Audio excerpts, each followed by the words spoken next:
சென்னை புரசைவாக்கம் கெல்லிஸில் உள்ள அரசு கூர்நோக்கு இல்லத்தில் சமூக நலத்துறை அமைச்சர் சரோஜா ஆய்வு மேற்கொண்டார். இதுகுறித்து நமது செய்தியாளர் லாவண்யா அளித்த கூடுதல் தகவல்களை இப்போது பார்க்கலாம்.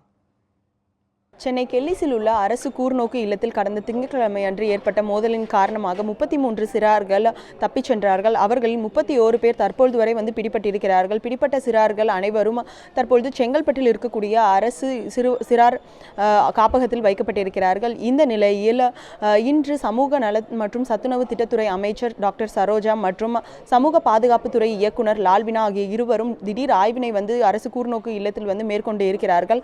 குறிப்பாக இங்கு இருக்கக்கூடிய சிறார்களுக்கு என்ன மாதிரியான பிரச்சனைகள் இருக்கிறது, அவர்களுடைய குறைகள் என்ன என்பது தொடர்பாக அவர் கேட்டறிந்தார். எதன் காரணமாக இது போன்று மோதல்கள் இந்த சிறார் கூர்நோக்கு இல்லத்தில் ஏற்படுகிறது என்றும் அவர் கேட்டறிந்தார். இந்த நிலையில் இந்த சிறார் கூர்நோக்கு இல்லத்தில் பணியாற்றக்கூடிய ஆசிரியர்களுக்கும் அவர் அறிவுரை வழங்கினார். அதாவது பல்வேறு குற்ற செயல்களில் ஈடுபட்டிருக்கக்கூடிய சிறார்கள் இந்த காப்பகத்தில் தங்க வைக்கப்பட்டிருக்கிறார்கள்.